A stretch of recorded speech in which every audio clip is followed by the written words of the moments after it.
चपेट में आना कोई गुनाह नहीं, लेकिन कोरोना के संक्रमण को छिपाना आपराधिक लापरवाही जरूर है।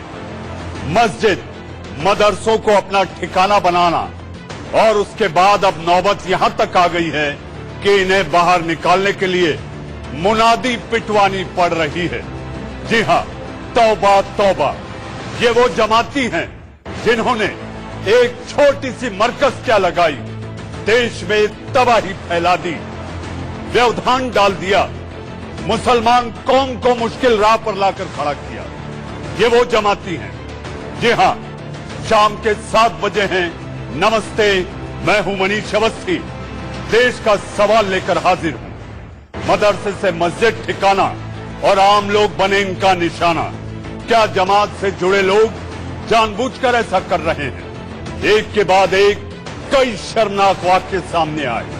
राजस्थान इंटेलिजेंस एजेंसियों की रिपोर्ट और फिर आज शिया वक्फ बोर्ड के अध्यक्ष वसीम रिजवी का बयान कि तबलीगी जमात ने वायरस फैलाकर 1 लाख लोगों को ज्यादा 1 लाख लोगों से ज्यादा मारने का मंसूबा बनाया था।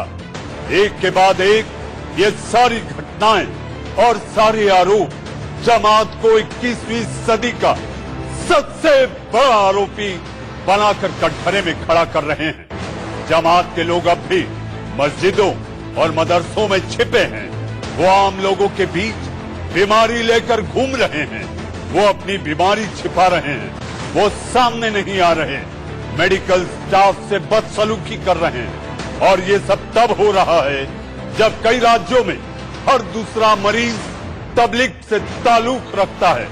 क्या सचमुच शिया वक्फ बोर्ड के अध्यक्ष आरोप में दम है? क्या वाकई ये देश के खिलाफ एक बड़ी साजिश है?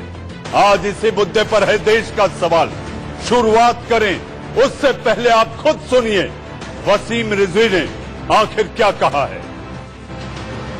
संख्या में जमाती कोरोना पॉजिटिव हिंदुस्तान में पकड़े जा रहे हैं, उससे साफ है कि तबलीगी जमात ने कोरोना वायरस के जरिए आत्मघाती हमला हिंदुस्तान पर करने की साजिश की थी। आंकड़े देखकर लगता है कि जमातियों की साजिश 1 लाख से ज्यादा हिंदुस्तानियों को मारने की थी। मलेशिया जमातियों की भूमिका इस कोरोना आत्मघाती हमले में अहम होने की वजह से जाकिर नाइक जो मलेशिया में रह रहा है, उसका भी इस साजिश में शामिल होने से इनकार नहीं किया जा सकता। जो जमाती बम डिफ्यूज होकर अस्पताल पहुंच गए हैं, वो डॉक्टरों को इसलिए परेशान कर रहे हैं कि डॉक्टर हिम्मत हार जाए और दूसरों का इलाज ठीक से न कर पाए। ये साजिश का दूसरा पार्ट हो सकता है।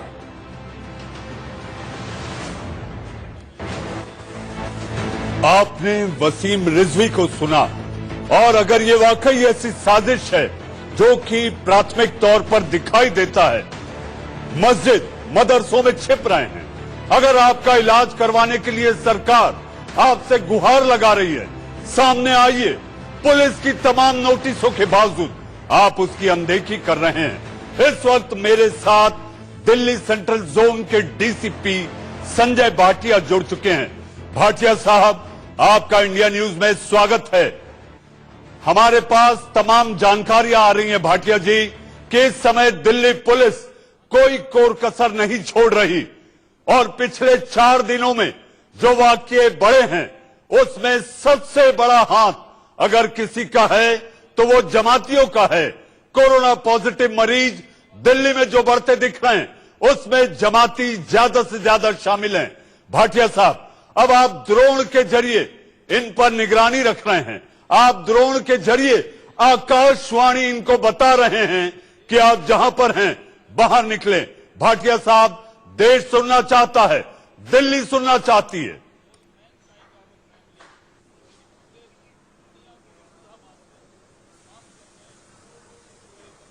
हम लोग जो ये आज शब-ए बरात का इंतजाम है उसके लिए ड्रोन द्वारा इलाके में नजर रखे हुए हैं।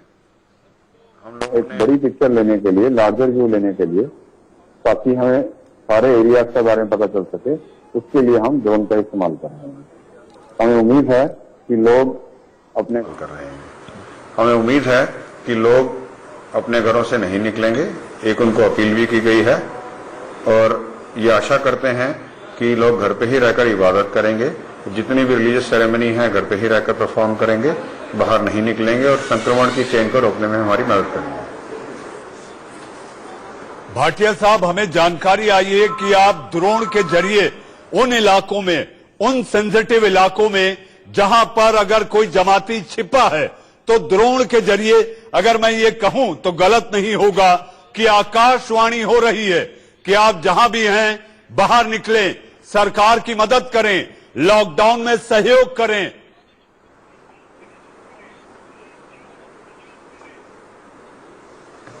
ड्रोन की मदद हम ले रहे हैं सिर्फ इलाकों को नजर रखने के लिए कि भीड़ भाड़ अगर कहीं होती है तो हम उसके लिए कानूनी कार्रवाई कर सकें, लोगों को समझा सकें, अनाउंसमेंट कर सकें। और शबे बारात के अरेंजमेंट में ड्रोन का जो हम यूज कर रहे हैं कैमरा लगाकर एक बड़े इलाके पे नजर रखने के लिए कर रहे हैं। भाटिया साहब, जहां तक जानकारी थी कि दिल्ली पुलिस को लगभग 1900 से ज्यादा ऐसे जमातियों की एक सूची सरकार ने सौंपी थी। इनकी ट्रैकिंग को लेकर अभी तक दिल्ली पुलिस कहां पहुंची है? क्या कोई जानकारियां दिल्ली पुलिस के हाथ आई हैं?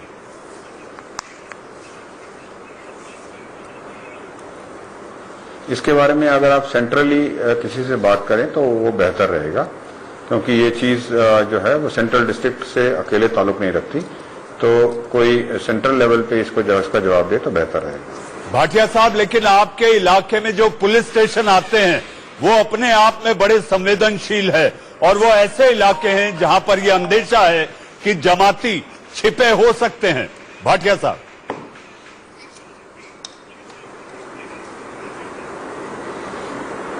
अभी तो फिलहाल हमारा फोकस शबे बारात के अरेंजमेंट पे है।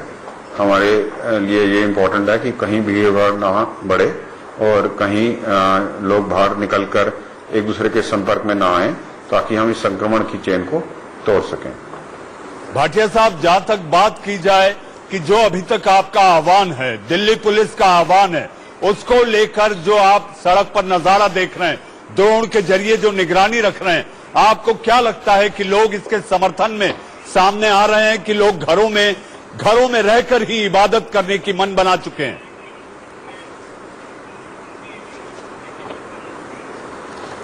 बिल्कुल, मुझे उम्मीद है कि लोग हमारी अपील को समझेंगे और अपनी जान को जोखिम में नहीं डालेंगे और हमारी को जो एक मुहिम चल रही है इस पूरे संक्रमण से लड़ने के लिए, उसमें हमारी मदद करेंगे और इसको जो है फैलाने में हमारे को हेल्प करेंगे। जी, तो आप सुन रहे थे संजय भाटिया। जी हाँ, आप सेंट्रल जोन दिल्ली पुलिस के डीसीपी थे। आप तमाम जानकारी दे रहे थे और हम भी इंडिया न्यूज के इस ट्रू शील्ड स्टूडियो से आह्वान करते हैं उन लोगों से कि शब बारात है, आप घर में रहकर ही इबादत करें। यही इस समय मुझे ऐसा लगता है कि सबसे बड़ा धर्म होगा। जी हां, इस बीच लगातार बड़े बड़े बयान आ रहे हैं कि आखिर जमाती मदरसों और मस्जिदों को अपने छिपने का ठिकाना बनाया है और इसके साथ साथ सरकारों की अल्टीमेटम भी आ रही है। बात की जाए तो सबसे पहले पहल की हिमाचल प्रदेश ने, जिन्होंने अल्टीमेटम दी कि अगर कोई छिपा हुआ एक समय के बाद पाया गया तो कठोर से कठोर कार्रवाई होगी। अब इसी कड़ी में हरियाणा सरकार ने, जी हां, हरियाणा सरकार के गृह मंत्री अनिल विज ने क्या कहा, आइए हम आपको सुनाते हैं उन छिपने वाले जमातियों पर। 307 के हम उसके ऊपर मामला दर्ज करेंगे। हमने इनको काफी समय दिया कि आप लोग सामने आ जाओ। कुछ आए भी हैं, 19 के करीब आए भी हैं, लेकिन अभी भी हमें अंदेशा है कि और छुपे हो सकते हैं।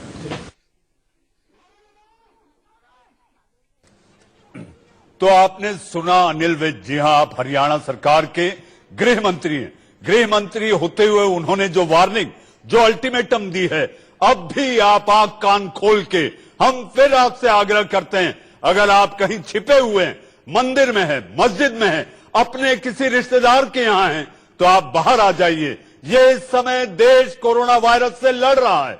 आप व्यवधान ना बने। आप इस समय देश की मदद के लिए खड़े हों। एक छोटी सी जमात अगर देश को इस मुश्किल में डालेगी तो आखिर देश कैसे उभरेगा, आखिर देश इससे कैसे बाहर आएगा? आइए हम आपको सुनाते हैं हरियाणा से लेकर अब चलते हैं महाराष्ट्र संजय राउत के पास कि आखिर शिवसेना नेता संजय राउत का क्या कहना है। वो देश के साथ, समाज के साथ खिलवाड़ कर रहे हैं। ये जो है कोरोना वायरस, ये कोई ऐसी बीमारी नहीं कि डर के मारे छुपना चाहिए। तो ये चुराने की या छुपाने की बात नहीं है।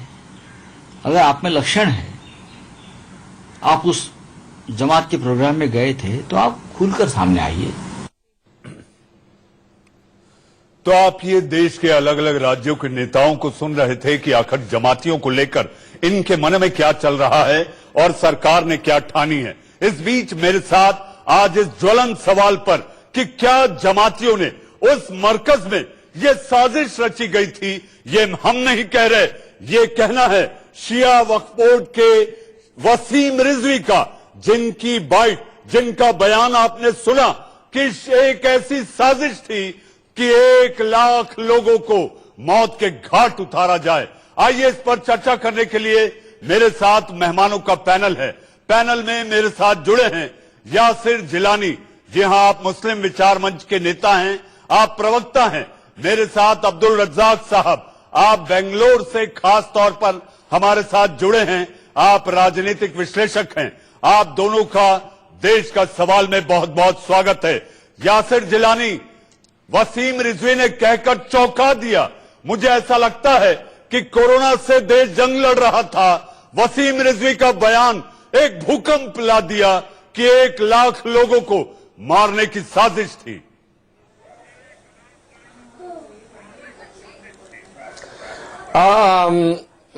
देखिए, आपको मैं एक चीज बताऊं कि इस वक्त हालात जो है हिंदुस्तान में, खास करके पूरे दुनिया में जो सिचुएशन है, उसी तरीके से हिंदुस्तान में भी हालात बेहद अच्छे नहीं हैं।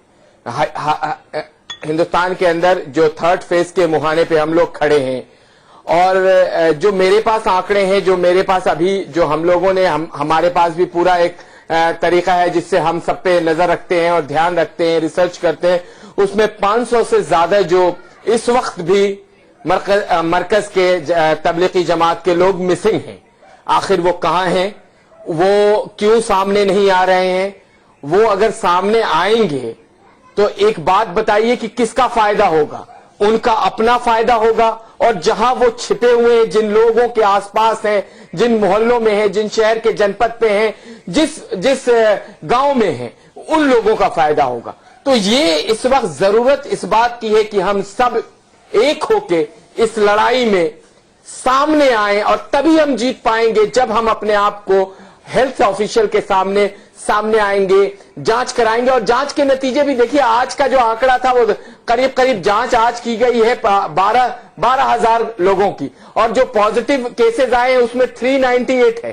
तो हमें घबराने की, हमें पैनिक होने की बहुत ज्यादा जरूरत नहीं है। हम किसी भी चीज को जीतने के लिए जो सरकार और जो हेल्थ ऑफिशियल हिदायत दे रहे हैं, उनको हमें सिर्फ मानना है। जो काम मरकज और तबलीगी जमात के लोगों ने नहीं किया, जो जुर्म उन्होंने, जो गुनाह किया है, मुझे लगता है कि अब भी वक्त है, अगर वो सामने नहीं आएंगे तो मुजरिम साबित हो जाएंगे। यासिर साहब, आपने मेरे सवाल और मेरे सवाल से ज्यादा वसीम रिजवी ने जो सवाल उठाए हैं उसका जवाब आपने नहीं दिया। वसीम रिजवी कहते हैं 1 लाख लोगों को मारने की साजिश बनाई गई थी। देखिए, मैं एक चीज बता दूं कि जो मौलाना साद ने गलती करी है उस पर हम चर्चा कर सकते हैं, लेकिन वसीम रिजवी मेरे लिए मुझे नहीं लगता है कि चर्चा का कोई विषय है, क्योंकि उनके पास बहुत सारी जो जानकारियां होती हैं वो कई बार आपने नहीं दिया। वसीम रिजवी कहते हैं 1 लाख लोगों को मारने की साजिश बनाई गई थी।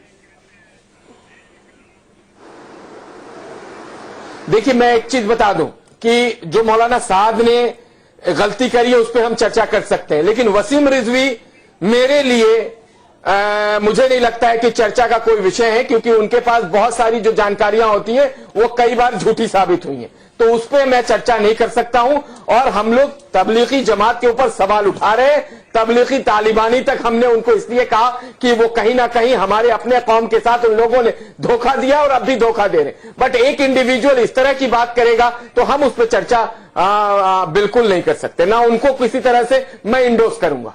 जी यासिर साहब, आप बड़ी सधी हुई भाषा में आप इससे बोलने पर बच गए और आप बोलना भी नहीं चाहते। मेरे साथ रज्जाक साहब है बेंगलुरु से। रज्जाक साहब, पहले तो जमाती मरकज में शामिल हुए, जी आज मरकज में शामिल हुए, फिर गली गली घूमे, गांव गांव गए, फिर अब मस्जिद और मस्जिद के साथ साथ मदरसों को अपना ठिकाना बनाया। आपको नहीं लगता इनका इलाज जरूरी है?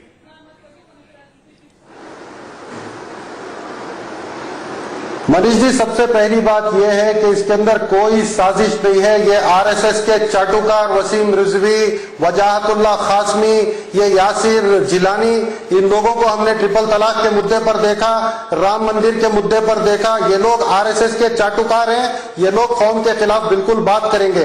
सच्चाई ये है कि 23 मार्च तक इस देश में वैष्णो देवी मंदिर खुला हुआ था, तिरुपति तिरुमला मंदिर खुला हुआ था, सिद्धि विनायक मंदिर खुला हुआ था, शिरडी साई बाबा मंदिर खुला हुआ था। ये सारे मंदिरों में हजारों की तादाद में हमेशा भीड़ रहती है। वैसे ही तरीके से मरकज में भी भीड़ थी। किसी को यह नहीं पता था कि वो कोविड-19 का कैरियर है।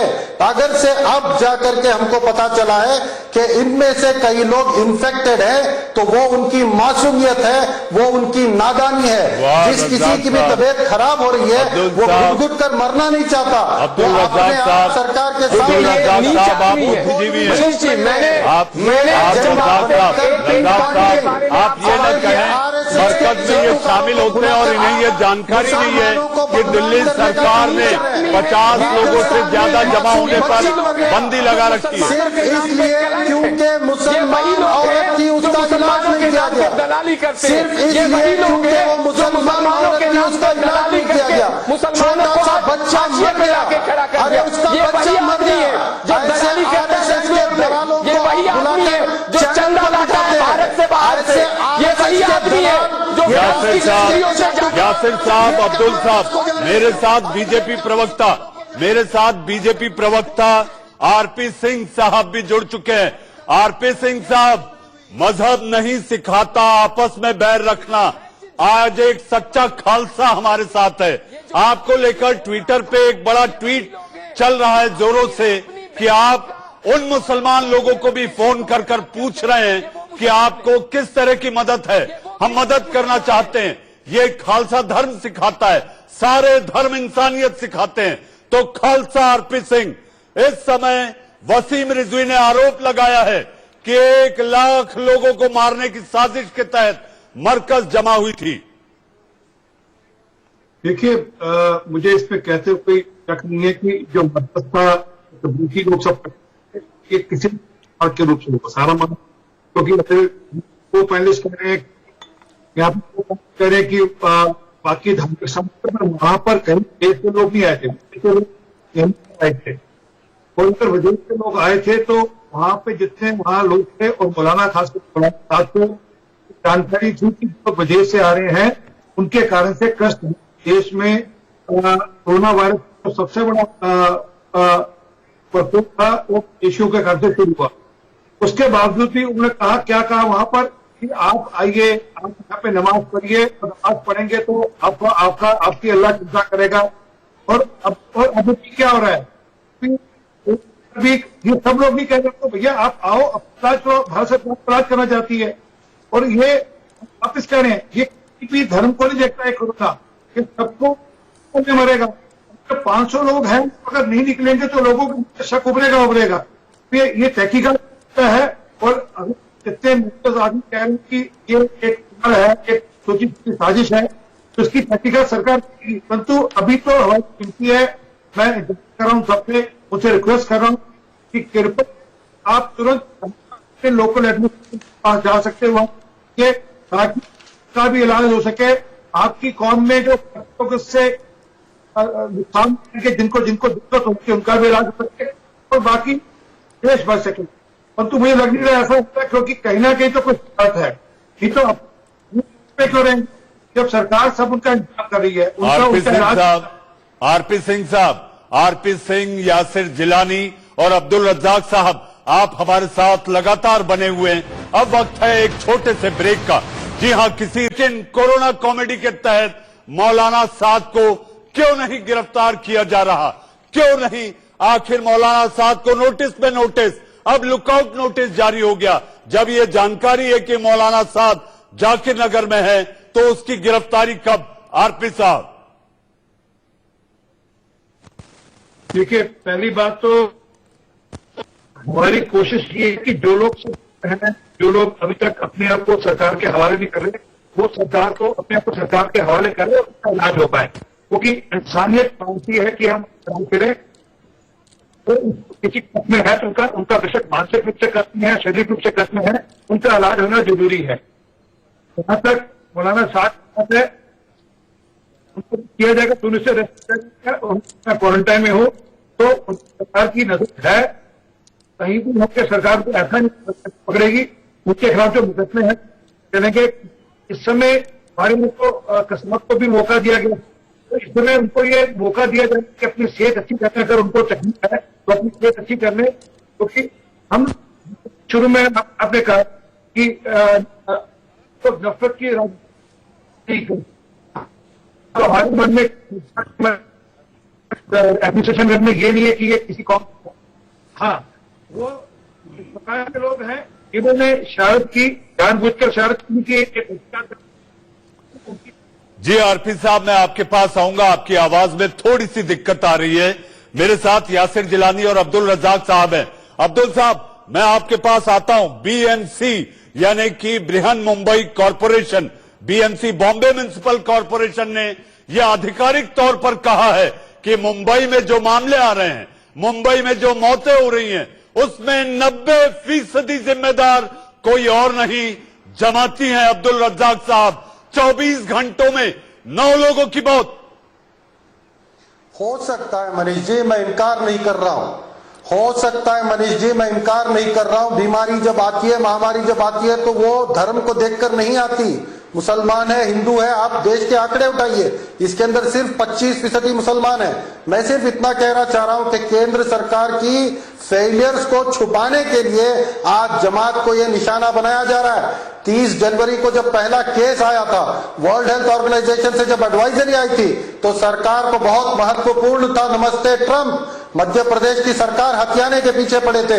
अगर उस दिन सावधानी बरते होते, जिस दिन 12 फरवरी को जब राहुल गांधी जी ट्वीट करके इस बीमारी के बारे में गंभीरता को समझाने की कोशिश की थी, अगर उस दिन हम लोग समझ लेते, 8 मार्च से लेकर 22 मार्च तक जो 56,000 लोग विदेश से देश में आए, अगर उन 56,000 लोगों का क्वारंटाइन किया होता, सही तरीके से उनको स्क्रीनिंग की गई होती, देखिए कितने ही लोग पैरासिटामोल गोली खाकर इस देश में आ गए कि हमें बुखार नहीं है। ऐसे लोगों की स्क्रीनिंग बराबर तरीके से अगर होती तो आज ये देश को लॉकडाउन न करना पड़ता। रज्जाक साहब, आप जिन लोगों की तारीफ कर रहे हैं, रज्जाक साहब, आप जिन लोगों की तारीफ कर रहे हैं, इस वक्त मैं आपको एक और बड़ी खबर बताता हूं। हमारे साथ सखी खान राठौर भी जुड़ चुके हैं। एक और बड़ी खबर, नागपुर में म्यांमार के 8 नागरिकों को पुलिस ने मोमिनपुरा मस्जिद से हिरासत में लिया है। इस पर ताजा जानकारी के लिए मेरे सहयोगी जी राकेश पांडे कोरोना सेंटर से मौजूद है। राकेश। मनीष जी, ये बड़ी खबर आ रही है नागपुर से, जहां पर म्यांमार के 8 नागरिकों के खिलाफ तहसील पुलिस ने मामला दर्ज किया है। बड़ी खबर यह है कि ये सभी लोग तबलीगी जमात से जुड़े हुए थे। हालांकि ये निजामुद्दीन मरकज में नहीं पहुंचे हुए थे, लेकिन इनका संबंध तबलीगी जमात से है। निजामुद्दीन मरकज में ये लोग नहीं पहुंचे हुए थे। वीजा और लॉकडाउन के नियमों का उल्लंघन करने के आरोप में इन पर एफआईआर दर्ज की गई है। ये इस वक्त की बड़ी खबर है। बिना पुलिस को जानकारी दिए, जबकि इसको लेकर प्रॉपर गाइडलाइंस और नियम जारी किए जा चुके हैं और सख्त एक्शन लिया जा रहा है, तो ऐसी स्थिति में बिना पुलिस को पर्याप्त जानकारी दिए ये लोग नागपुर की इस मस्जिद में रह रहे थे। इस कार्रवाई के बाद मोमिनपुरा के इस पूरे इलाके में हड़कंप मचा है। 8 लोग थे, 8 लोगों में 4 पुरुष 4 महिला। ये लोग म्यांमार के यांगोन शहर के रहने वाले थे और वीजा लेकर ये लोग 7 मार्च को नागपुर पहुंचे हुए थे। तब गिट्टी खदान के थाना, वहां पर इलाका है गिट्टी खदान नाम से, वहां पर एक मस्जिद में रुके थे। लेकिन जब लॉकडाउन घोषित हो गया, वीजा को लेकर सख्त नियमों का ऐलान हो गया, उसके बावजूद ये लोग यहां पर रुके हुए थे।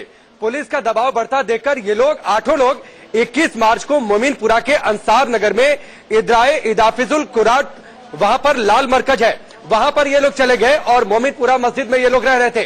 पुलिस को जैसे इस बात की जानकारी मिली कि यहां पर कुछ विदेशी नागरिक रुके हुए हैं तो पुलिस ने वहां पर दबिश दी। उसके बाद तलाशी में इन 8 लोगों को वहां पर पाया पुलिस ने। अब वीजा और लॉकडाउन के नियमों के उल्लंघन के आरोप में ये लोग पकड़े गए हैं। एक बार फिर से बता दूं मनीष जी कि इन सभी लोगों का संबंध तबलीगी जमात से था, लेकिन ये लोग निजामुद्दीन के मरकज में नहीं आए थे, वहां पर लाल मरकज में रुके हुए थे, लेकिन तबलीगी जमात से इनका कनेक्शन था। वीजा और लॉकडाउन के नियमों के उल्लंघन के आरोप में इन पर एफआईआर दर्ज की गई है। मनीष जी, राकेश, आपकी इस ताजा जानकारी, ताजा अपडेट के लिए कोरोना सेंटर से आप जुड़े, आपका बहुत बहुत धन्यवाद। आइए फिर एक बार हम लौटते हैं अपनी बहस की ओर। मेरे साथ एक नए मेहमान जुड़े हैं, सखी खान राठौर साहब। आप इस्लामिक स्कॉलर हैं। राठौर साहब, अगर आपको मेरी आवाज आ रही है तो आप ये देखिए कि नागपुर पुलिस ने 9 लोगों को, जी हां, इन लोगों को गिरफ्तार किया है जो चोरी छिपे मस्जिद और मदरसों में रह रहे विदेशी नागरिक। इस तरह से आखिर इन्हें चोरी छिपे रहने की जरूरत क्या? एक और दूसरा, अगर ये धर्म के साथ हैं तो ये अधर्म क्यों कर रहे हैं? क्यों नहीं अपना इलाज करवाते? क्यों नहीं खुलकर जाते और कहते कि हां हमारा टेस्ट करिए, हम टेस्ट करवाने आए हैं? तो आखिर अगर सरकार कह रही है कि इनका इलाज अगर ऐसे नहीं तो सरकारी तौर पर होगा, तो इसमें मिर्ची लगने की क्या जरूरत है? मनीष जी मुझे लाइए।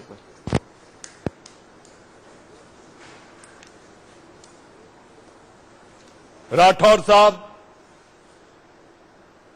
सखी खान राठौर साहब, आपको मेरी आवाज आ रही है? मनीष जी,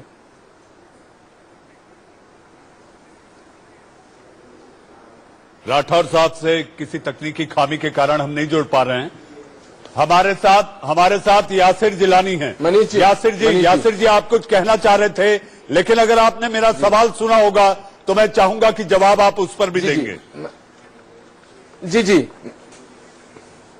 जी, मैं उस पर भी दूंगा। पहले मैं आपको एक आंकड़े आज के बता दूं कि 5743 इस वक्त कोरोना के पॉजिटिव केसेस भारत के अंदर हैं, जिसमें 1701 जो है मरकज जमात से जुड़े हुए लोगों के हैं। यानी 30% जो केस है ओवरऑल वो मरकज जमात से जुड़े हुए लोग हैं। हैरानी तब होती है मनीष जी जब हम लोग सवाल करते हैं और ये कहते हैं कि मौलाना साद जैसे लोग जो जिनके एक बड़े फॉलोअर्स हैं और वो अगर अपने लोगों को अब तक कहते कि आप बाहर आइए, आप ऑफिशियल से मिलिए, अपने आप को चेक कराइए, तो ये जो ठेकेदार टाइप के लोग हैं ये हमें गालियां देने लगते हैं। हम अगर सवाल करते, सवाल करना क्या जायज नहीं है मनीष जी, ये बताइए?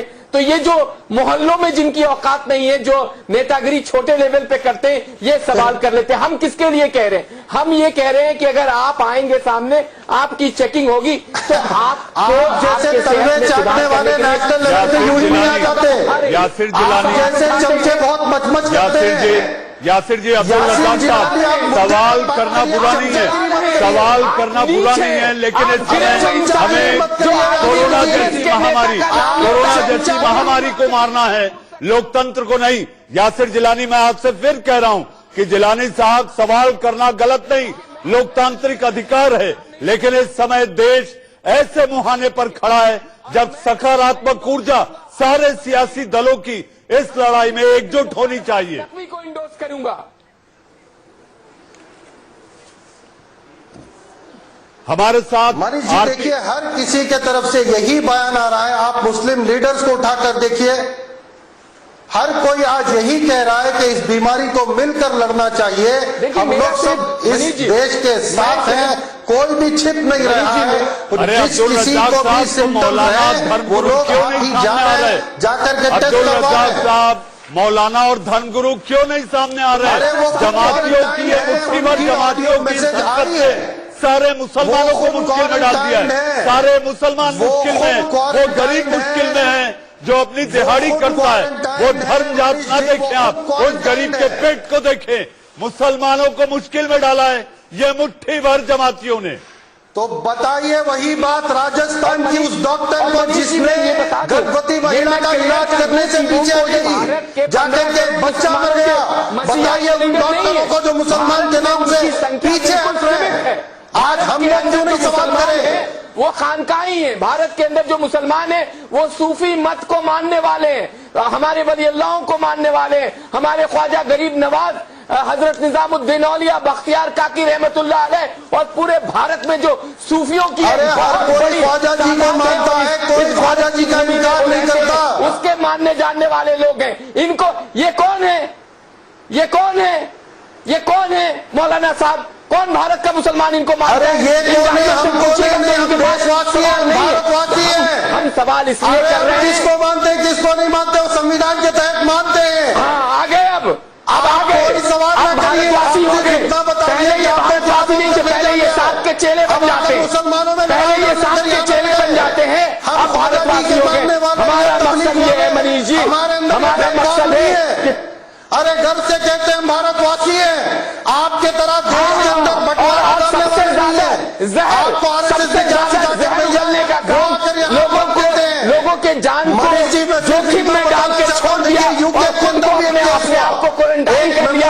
गरीब मुसलमानों को उनकी जान को जोखिम में डाल दिया। उसे मसीहा कहते हैं। किए 25 लोग पॉजिटिव टेस्ट हुए। यूके में किसी ने नहीं कहा कि हिंदू की वजह से कोरोना फैला। इस देश के अंदर आज सरकार की नाकामी को, सरकार की फेलियर को छुपाने के लिए ये चलिए मचमच कर रहे हैं। सरकार के फेलियर को छुपाने के लिए आज ये लोग मचमच कर रहे हैं। संक्रमण और बढ़ेगा। अब्दुल रज़ाक साहब, आप जैसे लोग जो है वो समझदारी से काम करें। और मैं मनीष जी, मेरे अल्पसंख्यक मंत्री यासिर साहब मैं आपके पास आता हूँ। यासिर साहब आपके पास आता हूँ। आरपी सिंह जी, ये जमातियों की बदसलूकी एक के बाद एक सामने आई। आपने देखा कि ये जो इनकी सेवा में जा रहा, जो इनके जान बचाने जा रहा है, उस पर थूक देना, शौच करना, महिलाओं के सामने अश्लीलता दिखाना, खाने में दवाई नहीं, इन्हें बिरयानी चाहिए, पीने के लिए पानी नहीं, सिगरेट चाहिए। आखिर इस बदसलूकी, इस अश्लीलता के लिए सरकार इससे कैसे निपटेगी? इनके खिलाफ मुकदमा चलेगा, इनका इलाज होने के बाद मुकदमा भी चलेगा। सरकार की हरकतें कर रहे हैं, जो ठीक इनसे करा रहे हैं, ठीक इनसे भी होगी। साहब से पूछना चाहता हूँ, कौन सी कुरान में, कौन से इस्लाम में लिखा है कि हम महिलाओं के साथ अश्लीलता करेंगे, उनके सामने पत्थर देंगे? कौन सी में लिखा है या कौन से इस्लाम में बोला गया कि आप किसी की तो आपका इलाज थूकेंगे? तो कहा गया कि जहाँ इलाज हो रहा है वहां जाकर बोले नहीं, हमें ये तो बजानी चाहिए। बीजेपी एमएलए सुजीत सिंह ठाकुर के ऊपर केस दर्ज है। ठीक हो, महाराष्ट्र के बीजेपी एमएलए सुजीत सिंह ठाकुर पर केस दर्ज है। केरला के राज्याध्यक्ष स्वामीनाथन पर केस दर्ज है। ये बीजेपी के विधायक हैं केरल से, ये बीजेपी के विधायक हैं, इन पर केस दर्ज है लॉकडाउन उल्लंघन करने की वजह से। तो आप ये कह रहे हैं कि बीजेपी के विधायक कोरोना फैलाने बाहर निकल गए, क्यों इनके ऊपर कोरोना फैलाने बाहर निकल कर? अरे ये देखिए, एजेंडा बनाकर पिन पॉइंटिंग मत करिए, ये फिंगर पॉइंटिंग मत करिए। सिंह साहब, मैं आपका आरोप करता हूं, मेरे बहुत आरपी साहब, रज़ाक साहब हमारे साथ, सखी खान राठौर जी हाँ, इस्लामिक स्कॉलर जिनसे लगातार कोशिश हो रही थी कि उन्हें जोड़ा जाए, वो इस वक्त हमारे साथ जुड़ चुके हैं। सखी खान राठौर साहब, आपको मेरी आवाज आ रही है?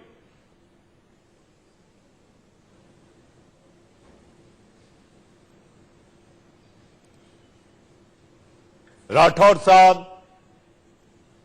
साहब आपको मेरी आवाज आ रही है? हमारे साथ रज़ाक साहब हैं और यासिर जिलानी भी बने हुए हैं। आरपी सिंह तो हैं ही। रज़ाक साहब, आपको ये नहीं लगता कि जमातियों की ये लंपट हरकत ने सारे मुसलमानों को मुश्किल में डाला है?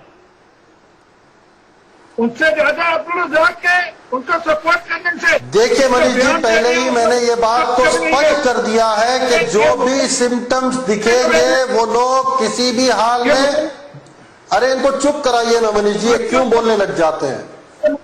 अरे ये बहस है तो बहस में आदमी एक दूसरे की बात काटेगा। रजाक साहब, बहस है, बहस में एक दूसरे की बात तो काटी जाएगी ना। अरे मैं तो सिर्फ कम से कम अपनी बात तो रख लूं मनीष जी।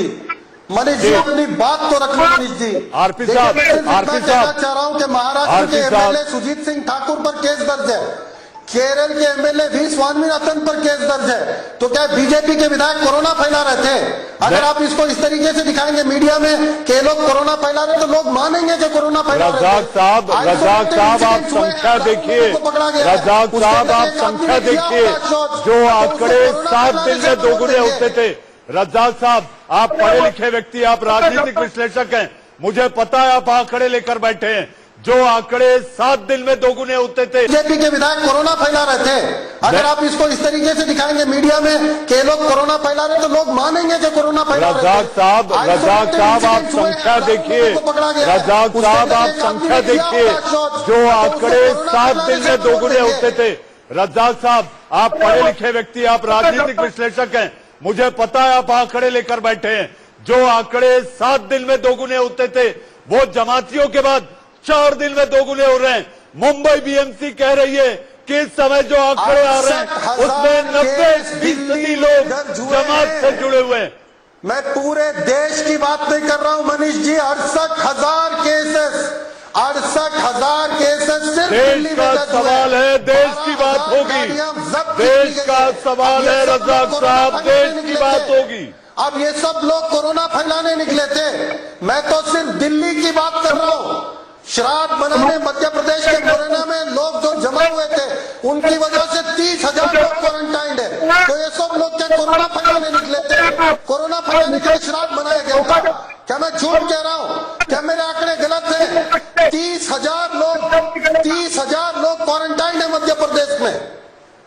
क्वारंटाइन में है, लेकिन सरकार अगर कह रही है कि अगर ये लोग सामने आए, क्वारंटाइन में जाएं, इनका इलाज हो, तो इस बात को लेकर, इनकी बदसलूकियों को लेकर आपको क्या कहना है? शौच ये कर देते हैं, मूत्र की बोतल ये फेंकते हैं, आपको लगता है ये धर्मावलंबी है? देश के साथ धोखा करे या देश के साथ जुड़ो करे, इंसिडेंट को एक नहीं है रजाक साहब, एक नहीं है, लिस्ट लंबी है।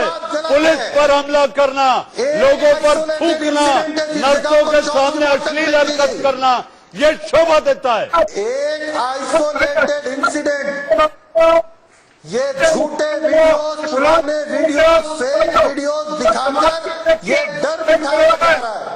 ये एक यासिर जिलानी जमाती इसलिए डरे हुए हैं कि आप लोग डरा रहे हैं। यासिर जिलानी बकौल रजाक साहब, जमाती इसलिए डरे हुए हैं कि आप लोग डरा रहे हैं। जी देखिए, अब इनकी सोच है, ये कुछ भी कह सकते हैं। मैं आज सिर्फ शब बारात है, अभी आज की रात बहुत खास है, इबादत की रात है, अपने बुजुर्गों को याद करने की रात है, अपने महरूमीन को बख्शवाने वाली रात है। मैं आपके माध्यम से, इंडिया न्यूज और मनीष अवस्थी के माध्यम से मनीष साहब ये बताना चाहूंगा कि जो हमारे अल्पसंख्यक मंत्री मुख्तार अब्बास नकवी साहब ने जो संदेश दिया है, मैं उसको आगे बढ़ाते हुए कहना चाहूंगा कि आज आप प्लीज बराए मेहरबानी घर से नहीं निकलेंगे। अगर घर से निकलेंगे, तमाम लॉकडाउन है, और लॉकडाउन के सिचुएशन में अगर आप निकलेंगे तो आप कानून का उल्लंघन करेंगे, और कानून का उल्लंघन अगर करेंगे तो पुलिस बेहद सख्त है। ये मेरा नौजवान मुसलमानों से अपील है पूरे भारत में, आपके इंडिया टीवी के माध्यम से। और यकीन मानिए कि आप अगर घर पे रहेंगे, यासिर जिलानी साहब, इंडिया न्यूज है हमारी से जी। मैं एक इंडिया न्यूज जाता हूँ, सॉरी, इंडिया न्यूज से मेरे मुंह से निकल गया। इंडिया न्यूज अब क्या चाहिए, और जो जमाती उनके बैकग्राउंड में है, ये नकली मुसलमान नहीं है। और एक निवेदन करना चाहता हूँ, इन पर चढ़कर घर से मास्क पहने नहीं, और दूसरा एक सरकार ने ऐप जारी की है, उसको अपने फोन तक जरूर कर लें, वो आपकी बड़ी मदद करेंगे जानकारी के लिए कि आपके आस पड़ोस में कोरोना वाला पेशेंट चलेंगे, और भी जो जानकारी हमारी से बता सकते वो जानकारी देगी। तो मैं वापस चाह रहा हूँ, नमाजियों के साथ में कीजिए। आप मुसलमान कौम का बहुत बड़ा अहद करते हैं, नुकसान कर रहे हैं। रजाक साहब, आरपी सिंह को अगर आपने सुना है तो आप आरपी सिंह क्या कह रहे थे, आपने सुना या नहीं सुना? एक बार और मनीष जी एक बार और इंडिया न्यूज के माध्यम से मैं अपील करना चाहता हूं, प्लीज एक 10 सेकंड दे दीजिए। मैं पूरे भारत के लोगों को इंडिया न्यूज के माध्यम से ये अपील करता हूं कि आज बिल्कुल कब्रिस्तान ना जाए, घर में रहें और घर से अपने बुजुर्गों को, अपने जो लोग आपसे बिछड़ गए हैं उनके मकबरे के लिए दुआ करें। मैं सिर्फ इतना कहना चाह रहा हूं, आज मनीष अवस्थी जी, रजाक साहब, इस वक्त आ रही है एक बड़ी खबर, मुंबई के धारावी में 7.5 लाख लोगों का होगा कोरोना टेस्ट। धारावी के हर शख्स का कोरोना टेस्ट कराने का फैसला लिया गया है। बीएमसी धारावी के हर शख्स का कराएगी कोरोना टेस्ट। इस वक्त की सबसे बड़ी खबर आर्थिक राजधानी मुंबई से, धारावी में 7.5 लाख लोगों का होगा कोरोना टेस्ट। अगले 10-12 दिनों में होगा हर शख्स का टेस्ट। बीएमसी धारावी के हर शख्स की कराएगी कोरोना टेस्ट। इस वक्त की सबसे बड़ी खबर आर्थिक राजधानी मुंबई से, जो इस समय कोरोना से दो हाथ कर रही है। 24 घंटों में 9 लोगों की मौत की खबर है। इस बीच 750 से ज्यादा केस मुंबई से अकेले सामने आए हैं। इस वक्त की सबसे बड़ी खबर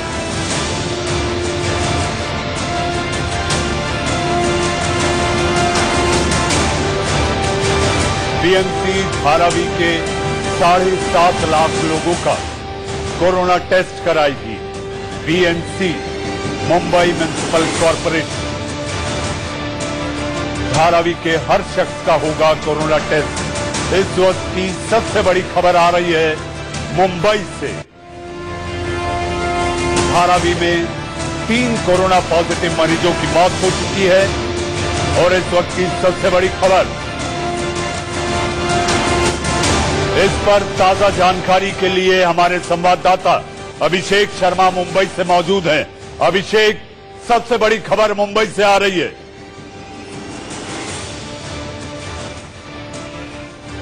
बिल्कुल, देखिए एक बहुत बड़ी खबर इस वक्त की है कि जिस तरीके से देखिए स्लम में जो डर लग रहा था सभी को कि स्लम में यानी सब देशिया सबसे बड़ी जो झोपड़पट्टी है धारावी, उसमें अगर कोरोना का संकट आता है तो जाहिर सी बात है बहुत बड़ा संकट देश के लिए खड़ा हो सकता है, मुंबई के लिए खड़ा हो सकता है। इसलिए बड़ा फैसला लिया गया बीएमसी की तरफ से, जो 7.5 लाख लोग हैं उन सभी का अब कोरोना यानी कोविड-19 पॉजिटिव का टेस्ट किया जाएगा। क्या उनका टेस्ट पॉजिटिव आता है या नेगेटिव आता है, इस पूरे टीम के लिए करीबन 150 जो बाहर के डॉक्टर हैं वह भी मदद करेंगे बीएमसी को। करीबन 10 से 12 टीम बनाई गई है। पूरा मैराथन जो टेस्ट किया जाए करीबन 10 से 12 दिन के अंदर टेस्ट किया जाएगा और यह 10 से 12 दिनों को पूरा कर लिया जाएगा ताकि जो संकट है, क्योंकि आप देखिए जिस तरीके से ये धारावी एक बड़ा संकट बनता जा रहा है, उसके अलावा मुंबई का एक बड़ा जो एरिया है जो वर्ली कोलीवाड़ा, उस एरिया में भी बहुत ज्यादा संकट बढ़ता जा रहा है। इसलिए तमाम ऐसे इलाके हैं, इसलिए बीएमसी ने बड़ा फैसला लिया कि आने वाले दिनों में ऐसी बड़ी मुसीबत ना खड़ी हो, इसलिए उसके पहले ही सभी का कोरोना पॉजिटिव टेस्ट कर लिया जाए। अभिषेक, इस ताजा जानकारी के लिए मुंबई से आपका धन्यवाद।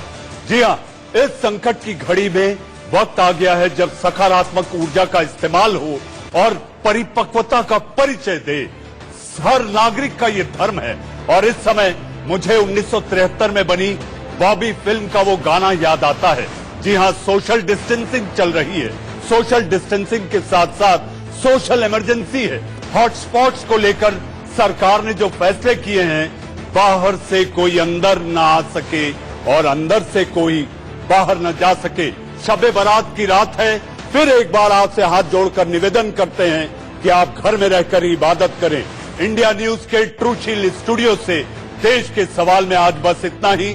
दिन भर की खबरों के पिटारे को लेकर आएंगे मेरे सहयोगी रोहित पुनेठा कोरोना समाचार और कोरोना अपडेट के साथ। आंख कान खोल